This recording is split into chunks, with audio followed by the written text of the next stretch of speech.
Okay, that's it, done.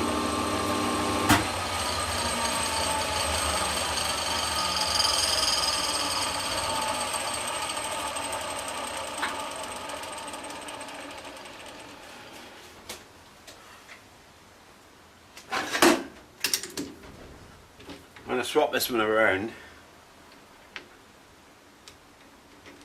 Machine the other side. I need to put a mark on it.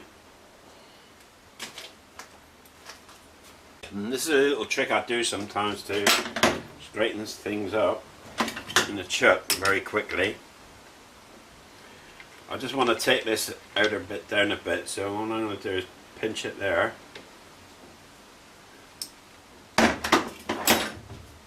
We use the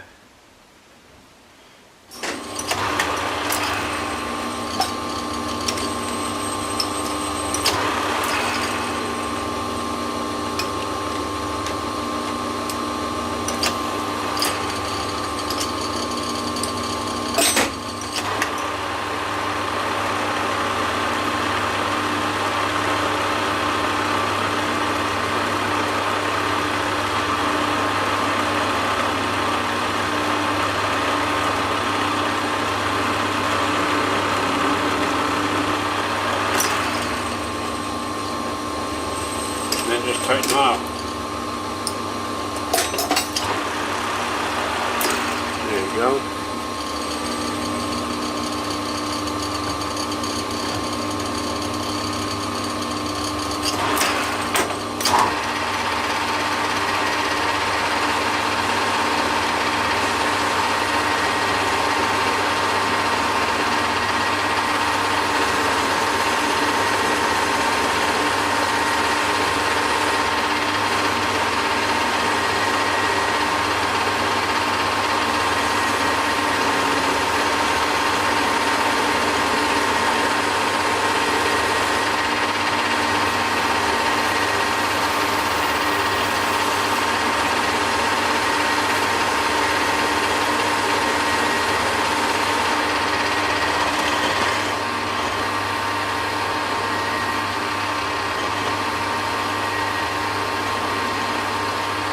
Oh, we just changed the to RSPC with a radius end to make the machine look a little bit prettier.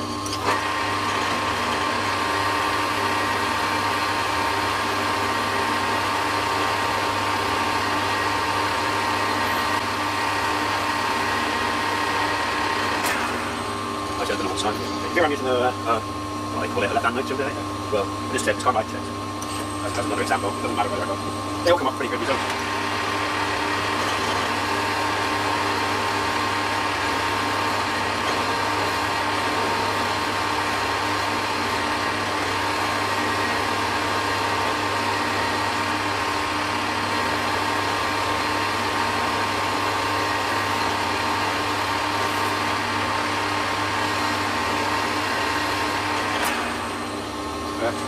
It used to be, it doesn't need to be 8, 934. It doesn't need to be 8. I've decided if I'm deliberately an 8.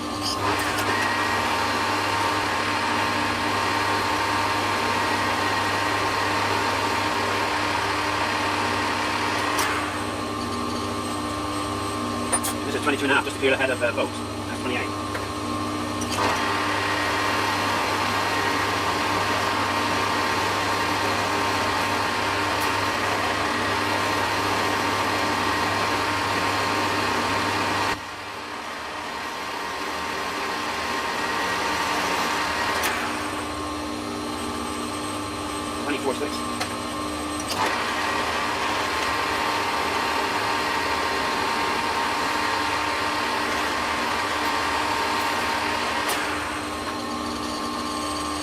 That's 9. 23.6.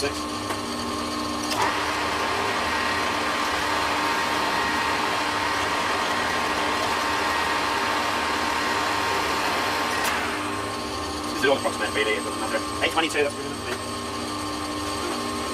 22.5. 23.5. Another mil on the diameter.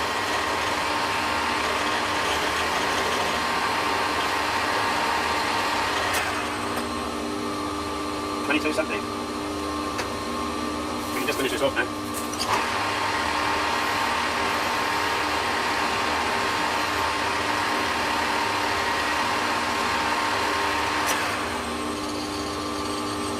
4 5. Done. Done.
I was thinking a nice touch, finishing touch would be to use countersunk screws. It means that any sideways twisted motion on the two parts, the countersunk part will oppose it, whereas a hexagon head relies on the tightness that it's screwed together and a close hole size, whereas this is not so dependent on the hole size, although it can be close, but also on the 45-degree cone tends to lock it in position so it won't wear. Now what I'll use this system again. I've just remounted this in, so I've got to line it up. But it isn't critical. So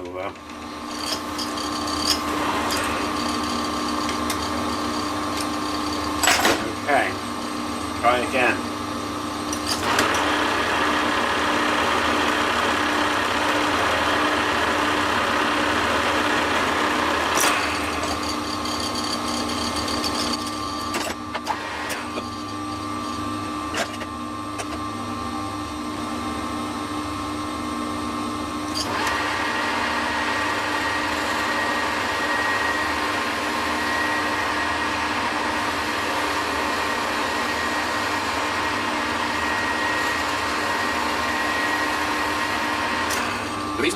The reason I'm machining this down is to get some head clearance so I can use the countersink tool.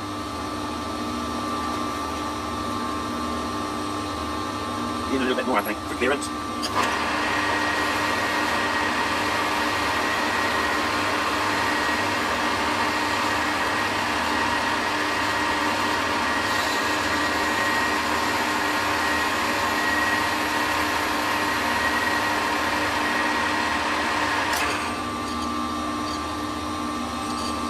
Yeah, that's it, I got clearance there, that's fine. Right, we'll go back to just taking more angle. Pop that on.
Well, this is the new one compared to the old one.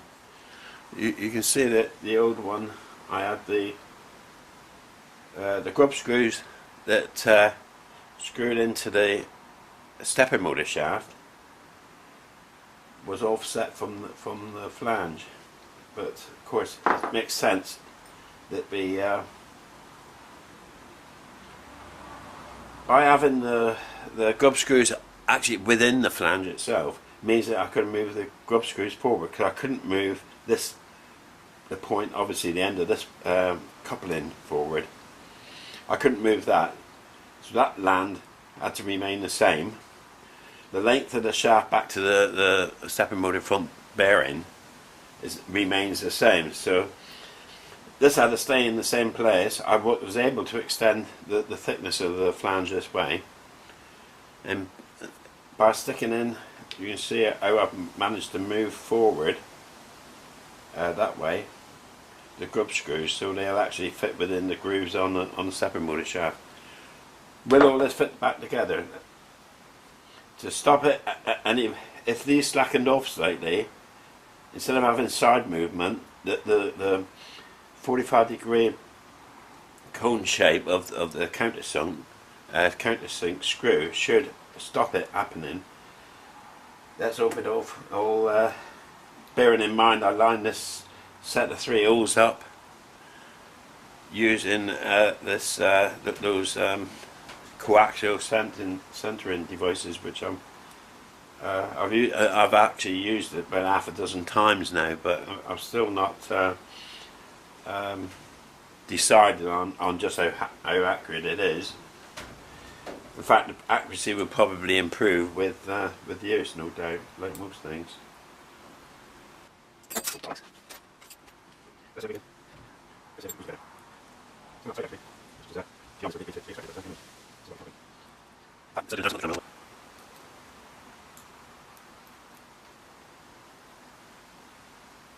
Right, that is in. Okay. Here's our stepper motor.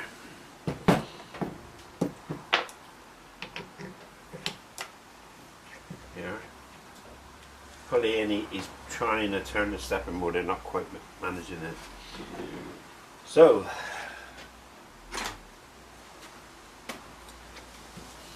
we got a flat there and a flat there, so the grub screws there, we should be able to get there. I've just touched the flats and backed off slightly, so he'll slide. He's locked there, but he'll slide down through there.